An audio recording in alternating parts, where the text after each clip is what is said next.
Bonjour et merci pour votre présence, merci pour votre intérêt au laboratoire Lorica. Je suis Elodie Pérez, responsable commerciale naturopathe hypothécaire. Et aujourd'hui, nous accueillons Maëva Men. Maëva qui est naturopathe, formatrice, conférencière et donc qui aujourd'hui va nous parler des oméga 3. Bonjour Maëva. Bonjour Elodie. Alors, est-ce que tu peux déjà nous donner quelques généralités sur les oméga 3? Oui, alors les oméga 3, qu'est-ce que c'est? Eh bien, je vais vous montrer très rapidement. Donc les oméga 3, ce sont des acides gras qui sont donc issus de la famille des lipides et ce sont plus exactement des acides gras polyinsaturés. Ces acides gras, ils sont essentiels. Quand on dit dans l'acide gras qu'il est essentiel, ça veut dire que notre corps n'est pas capable de le fabriquer. On est donc obligé d'en apporter par l'alimentation, voire par la complémentation. Plus un acide gras est saturé, plus il est stable. Et plus un acide gras est insaturé, plus il est fragile. Donc les acides gras saturés, on va les retrouver principalement dans les produits animaux. Finalement, ceux dont la graisse se solidifie facilement au frais, voire même à température ambiante. Donc on va avoir le beurre, le fromage, la viande grasse, la charcuterie, les produits dérivés aussi comme les viennoiseries et les pâtisseries par exemple. Et donc ces acides gras, ils sont à consommer avec parcimonie pour rester en bonne santé. On va avoir aussi les acides gras monoinsaturés, comme les oméga 9 par exemple. Et puis on a une autre famille, donc celle des acides gras polyinsaturés, qui sont donc beaucoup plus fragiles et dont font partie les oméga 3 et les oméga 6, et qui vont être présents, par exemple, dans les poissons gras, les maquereaux, sardines, saumon, thon, harengs, anchois, etc., ou encore l'huile de colza, de cameline, de lin ou de noix. On y reviendra. Et donc, dans la famille des oméga 3, eh bien, il en existe plusieurs types qui vont se différencier en fonction de leur taille. Alors, je vais vous passer un second schéma. Donc, dans la famille des oméga 3, on en trouve plusieurs types qui vont se différencier par leur taille. Et puis, bah, vous allez voir aussi que ce qui les rapproche, en plus d'être des oméga 3, eh bien, c'est qu'ils portent des noms barbares. Donc, pour simplifier les choses, on va les appeler par leurs acronymes. Donc, on va avoir deux types d'oméga 3, les oméga 3 végétaux, les ALA, donc acides alpha-linoléniques, et les oméga 3 animaux, l'EPA et le DHA, donc acide eicosapentaénoïque et acide docosahexaénoïque. Alors bon, je vous avais prévenu, c'est imbuvable, donc ALA, EPA, DHA. Donc vous voyez que plus on avance dans la chaîne, plus ils sont longs. En fait, le ALA, c'est le seul oméga 3 que notre corps ne sait pas fabriquer. A contrario, EPA et DHA, ils peuvent être fabriqués par notre corps, mais seulement en présence d'ALA. Or, avec l'âge, ou bien dans le cadre de certaines maladies chroniques comme le diabète par exemple, eh bien c'est beaucoup plus difficile de fabriquer de l'EPA et du DHA à partir de ALA. Donc c'est à ce moment-là aussi indispensable de supplémenter. On va trouver les oméga 3 animaux principalement dans les poissons des mers froides parce que les oméga 3 ne figent pas au froid. Donc, contrairement aux acides gras saturés dont on a parlé tout à l'heure, comme le beurre, voire même l'huile de coco, si les poissons étaient faits de ces graisses-là dans les mers froides, ils auraient beaucoup de problèmes. Ou même d'ailleurs les oméga 9 qu'on va retrouver dans l'huile d'olive et qui figent beaucoup plus facilement au frais. On va aussi trouver les oméga 3 dans les filières lin, comme dans la marque Bleu Blanc Cœur, par exemple, pour les œufs et la viande, puisqu'ils vont nourrir leurs animaux avec des aliments riches en oméga 3, donc notamment les graines de lin. Et donc, ces animaux vont synthétiser le PA et le DHA. Le problème, c'est que dans les élevages conventionnels, les animaux sont nourris souvent avec des mélanges de soja ou d'autres végétaux qui sont plutôt des oméga 6. Et donc, que penses-tu de l'apport en oméga 3 végétaux? Comme nous sommes des animaux, normalement, nous avons la capacité à convertir ALA en EPA puis en DHA, qui sont donc les oméga 3 animaux. Mais ce taux de conversion, il varie très fortement d'une personne à une autre, puisque certaines personnes vont le convertir beaucoup mieux que d'autres. Et vraiment, nous ne sommes pas tous égaux et nous n'avons pas tous les mêmes besoins. Et dans l'alimentation, ça se reflète aussi. C'est pour ça qu'il est assez incongru de donner un conseil qui est valable pour tout le monde. C'est pas possible puisqu'on est tous différents. Et d'ailleurs, il y a une étude complète à ce sujet qui a montré que justement, en fonction même de nos origines ethniques, on ne va pas convertir de la même manière à la en EPA, puis en DHA. Et d'ailleurs, ce sont les Sud-Asiatiques et les Africains qui convertissent le mieux à la en EPA DHA, alors que les Européens et les Américains, encore eux, sont complètement à la traîne, puisque finalement, seulement une personne sur 10 en Europe et en Amérique semble bien les convertir, un petit peu plus d'une personne sur 10. Donc, si on ne convertit pas bien ALA en EPA, en DHA, on va s'exposer à un déficit en oméga 3, surtout s'il en manque dans l'assiette. Mais ce n'est pas tout, puisqu'il y a d'autres facteurs qui vont favoriser justement les déficits en oméga 3. Si l'assiette est principalement composée de graisses saturées ou d'oméga 6, par exemple, eh bien, il va y avoir une concurrence avec les oméga 3.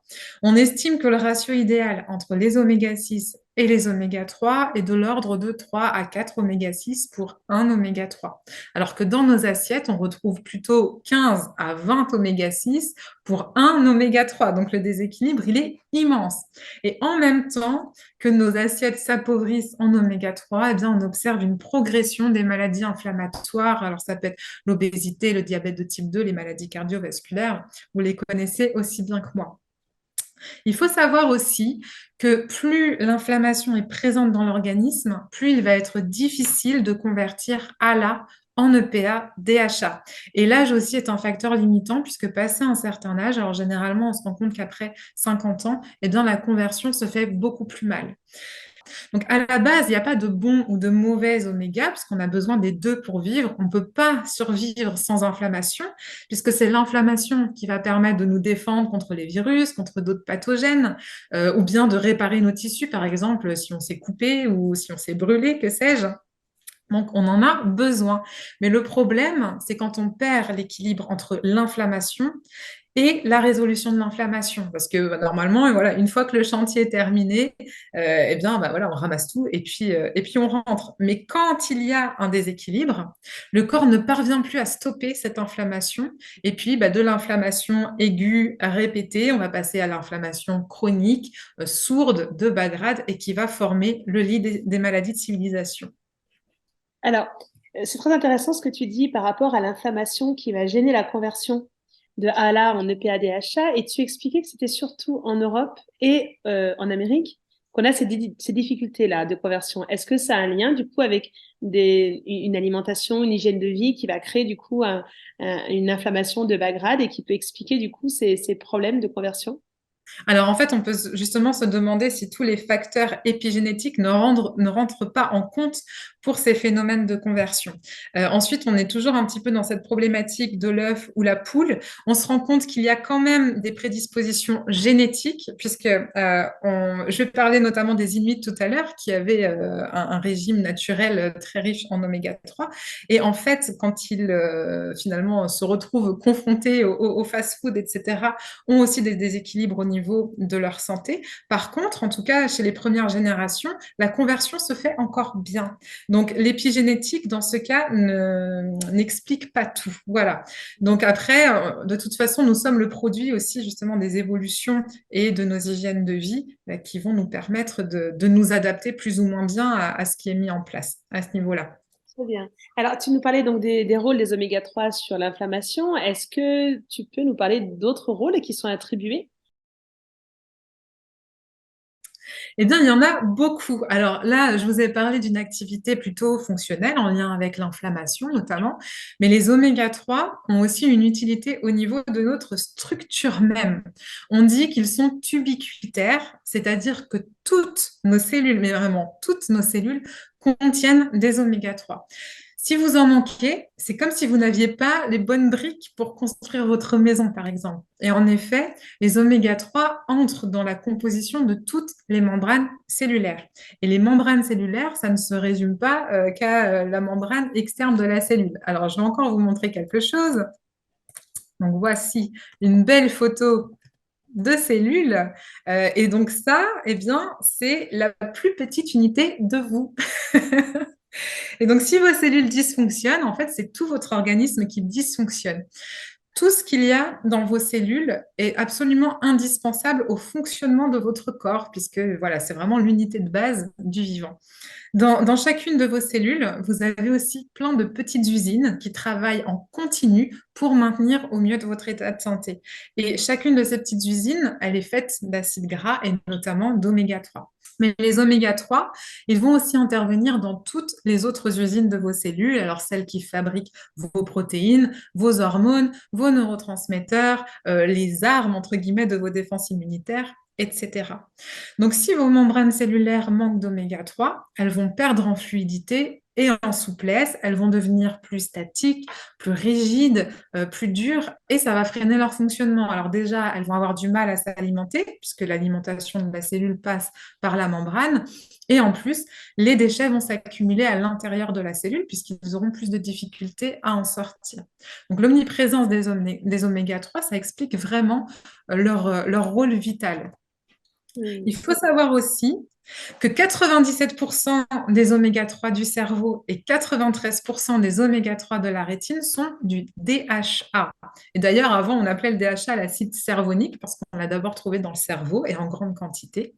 Et donc, vous vous souvenez, hein, je viens de le dire, à quel point les oméga 3 sont importants pour les membranes de nos cellules. Et bien, pour les neurones, qui sont aussi des cellules, c'est exactement la même chose, même peut-être encore plus, puisque 60% du cerveau est constitué de graisse. Et donc, c'est vraiment un organe très gras et qui a besoin de ce gras pour vivre et pour fonctionner correctement. En fait, les neurones, ils communiquent entre eux grâce à des messagers qu'on appelle les neurotransmetteurs et qui sont donc des messagers qui passent d'un neurone à l'autre parce que les neurones, la plupart du temps, ne se touchent pas. Et on va compter plus d'une centaine de neurotransmetteurs. Alors, pour les plus connus, on va avoir par exemple la dopamine qui va nous donner la motivation, la bonne humeur, le désir d'entreprendre. Comme on dit, la dopamine nous dope. On a aussi la sérotonine qui va nous apporter un équilibre émotionnel, du calme, de la patience. La sérotonine, c'est le neurotransmetteur de la sérénité, voilà, pour se souvenir. Et on va aussi avoir besoin de cette sérotonine pour s'endormir, puisqu'elle va se transformer en mélatonine. On a aussi l'acétylcholine qui joue un rôle important dans la concentration, dans l'apprentissage, la mémorisation, ou encore le GABA qui est indispensable à la prise de recul, au sentiment de calme intérieur, au sentiment de relaxation et de détente, parce que sans GABA, c'est l'angoisse assurée. Ou alors c'est le petit vélo, les cogitations, les ruminations, etc. Et donc, pour que ces messagers puissent être émis et reçus, on va avoir besoin de neurones qui ont une super fluidité membranaire et donc on a besoin, encore une fois, d'oméga 3. Et certaines études ont montré que les oméga 3 sont aussi efficaces que les antidépresseurs dans l'accompagnement de la dépression, mais aussi pour les insomnies ou bien pour les troubles de l'humeur, TDAH, etc., les troubles du déficit de l'attention, l'hyperactivité. En fait, on se rend compte que avec un cerveau avec des membranes bien fluides et bien irriguées, finalement, tout paraît mieux fonctionner. Alors, évidemment, tous les conseils que je donne là dans cette vidéo ne remplacent pas une consultation médicale. N'arrêtez pas votre traitement en cours sans avis médical. Il faut savoir qu'un bon statut d'oméga 3 va venir vraiment favoriser tout ce qui est lié aussi à l'humeur et au bien-être. Et un petit mot aussi sur le postpartum, qui est une forme de dépression également. Le baby blues. Donc, vous venez d'avoir un bébé, il y a eu beaucoup de chamboulements dans votre vie, dans votre corps aussi. Et à ce moment-là, les oméga 3 vont vraiment aider à vivre ce changement. Donc, une supplémentation pendant la grossesse, sauf par précaution le dernier mois de grossesse, parce qu'on dit que les oméga 3 fluidifient le sang. Donc, c'est vraiment un principe de précaution. Une supplémentation pendant la grossesse et après l'accouchement, alors surtout si la maman allaite, ça va permettre aussi d'équilibrer l'humeur de la maman en même temps que de favoriser la construction du cerveau de son bébé. Et on peut évidemment utiliser les oméga 3 aussi en ce qui concerne les problématiques de fertilité. Donc, dans le cerveau, il y a du gras, certes, mais il y a aussi tout un réseau de vaisseaux sanguins et de capillaires. Et nous avons dans notre cerveau une centaine de kilomètres de vaisseaux sanguins. Si on met tous ces capillaires qui sont très très fins, bout à bout, voilà, on arrive à une centaine de kilomètres de vaisseaux sanguins. Le problème, c'est que si le sang circule mal dans le cerveau, eh bien, les neurones ne vont pas pouvoir remplir correctement leurs fonctions. Et c'est particulièrement vrai à propos de la mémoire. D'où l'intérêt des oméga 3 pour les seniors, parce que passé un certain âge, on métabolise moins bien les oméga 3 et on a plus souvent, plus facilement en tout cas, des troubles de la mémoire. Donc, dans ce cas, les oméga 3 vont assouplir les parois des vaisseaux sanguins et favoriser aussi la fluidification du sang, d'où le principe de précaution chez la femme enceinte à son 9e mois. En fin de grossesse. Donc, cette action-là, en fait, elle va être bénéfique pour le cerveau, mais aussi pour tout le système cardiovasculaire, évidemment. Donc, pour mieux illustrer ce que je vais vous dire, justement, je vais vous parler du paradoxe des Inuits. Les Inuits, dans leur mode de vie naturel, ils ne mangent pas de légumes, ils mangent seulement à la limite quelques baies, et ils mangent surtout du poisson et des viandes de mammifères marins des mers froides. Et pourtant, eh bien, même sans légumes, il n'y a pas d'accident cardiovasculaire chez les Inuits. Alors, qu'est-ce qui se passe chez eux? Eh bien, en fait, c'est parce que leur régime est extrêmement riche en oméga 3. En fait, à chacune de ces contractions, le cœur va propulser du sang dans les artères. Et ce sang contient l'oxygène indispensable à la vie. Donc, si l'artère se bouche, les tissus qu'elle irrigue ne peuvent plus respirer et ils finissent par mourir. Et la paroi d'une artère, alors elle n'est pas unique, elle est constituée de 3 couches. On a une couche intermédiaire qui va donner à l'artère son élasticité, sa capacité à bouger, sa motricité. Et puis enfin, on a une couche interne qui est en contact direct avec le sang. Et cette couche interne, elle doit être lisse pour permettre au sang de circuler facilement, sans entrave. Imaginez-vous avec un tuyau d'arrosage qui est bouché ou qui est percé, bah, tout de suite, ça devient plus compliqué. Et donc l'athérosclérose survient quand cette couche n'est pas lisse, quand il y a voilà, des rugosités, on pourrait dire ça comme ça. Et ces rugosités, pour reprendre mon mot heureux, en fait, elles sont souvent liées à un processus inflammatoire, à de l'oxydation, qui va créer des micro-lésions au niveau de cette couche interne et qui vont générer à leur tour de l'inflammation, de l'oxydation, puis un durcissement de la paroi des artères. Donc souvent, on incrimine le cholestérol, mais en fait, le cholestérol vient après ça, il vient colmater ces blessures artérielles-là. Et donc, plusieurs études ont montré que dans ces cas, eh bien, les oméga 3, notamment EPA, DHA, sont les nutriments les plus intéressants pour prévenir la formation des plaques d'athérome. Et pourtant, des micronutriments intéressants, enfin des nutriments intéressants, on en a pléthore. Et là, vraiment, les oméga 3 sont pointés du doigt pour prévenir les troubles cardiovasculaires, donc avant qu'il ne soit trop tard, bien entendu. Et en effet, les oméga 3 vont agir à la fois en tant qu'antioxydants, en freinant la transformation du cholestérol LDL en LDL oxydé, alors ce qu'on appelle le mauvais cholestérol, mais alors en plus, le LDL oxydé, c'est du très très mauvais cholestérol, il est vraiment délétère parce qu'il est oxydé, et ça signe vraiment un terrain justement à développer des troubles cardiovasculaires. Les oméga 3, ils viennent aussi inhiber la prolifération des cellules au niveau de la paroi artérielle, donc on garde notre paroi bien lisse.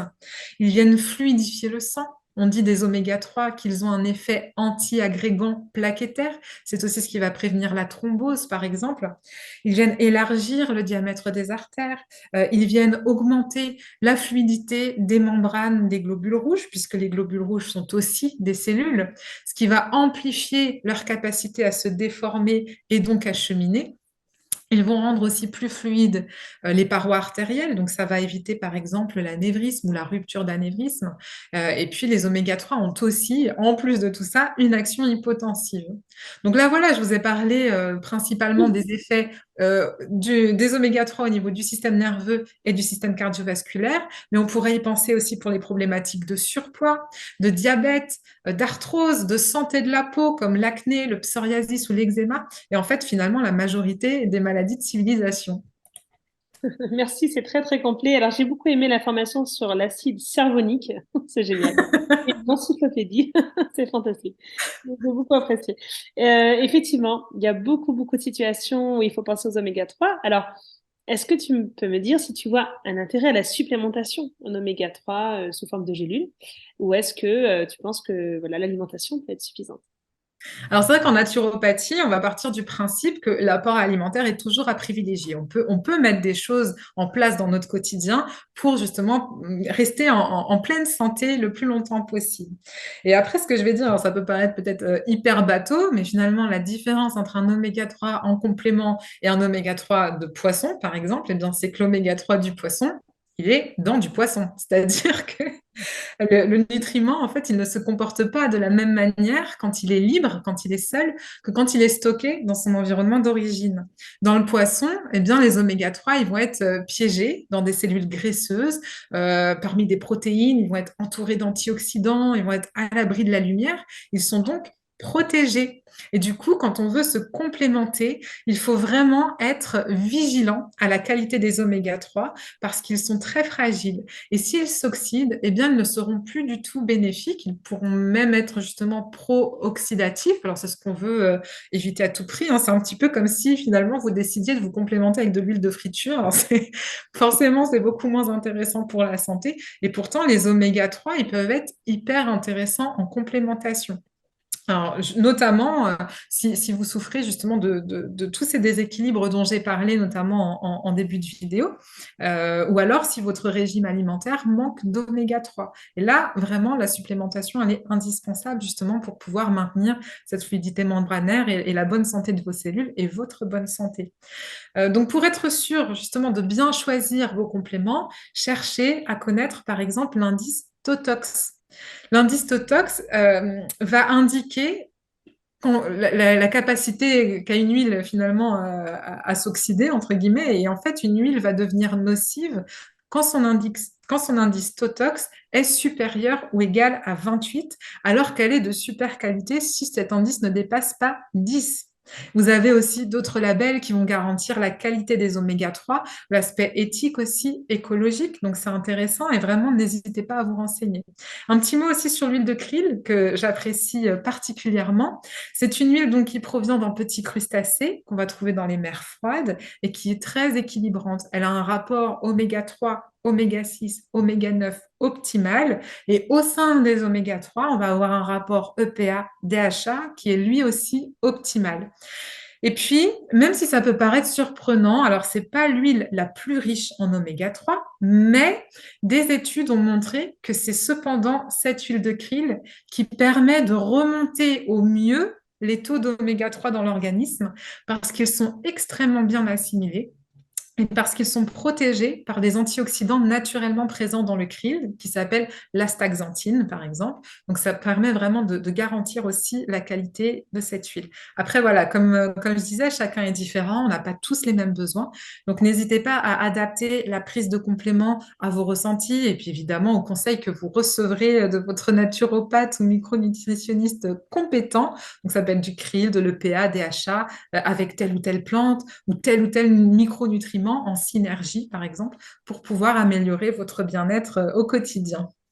Super, merci beaucoup Maëva. Alors, j'apporte quelques précisions. Donc, l'Orica, nous proposons des oméga 3 qui ont un indice pardon, TOTOX qui est très bon, qui est de 3,9, donc qui est bien inférieur à 10. Et donc, c'est un indice d'oxydation qui est très faible. À savoir que nous avons de nombreux labels. Le label Quality Silver qui garantit une extraction à froid des huiles, ce qui permet de maintenir la stabilité et de garantir la non-oxydation des huiles. Et on a également des labels qui sont Omega Vie et Polluants Non Merci, qui sont des labels éthiques et écologiques. Voilà, merci beaucoup Maëva pour toutes ces informations très intéressantes. J'ai appris des petites infos très sympas. Et puis voilà, je te dis à très très bientôt et merci encore pour cet exposé vraiment, vraiment passionnant. Moi, je t'en prie, Elodie, c'est avec plaisir. Merci de m'avoir écouté, de m'avoir invité pour parler de ce super thème, les oméga 3. Avec plaisir. À très bientôt. À bientôt.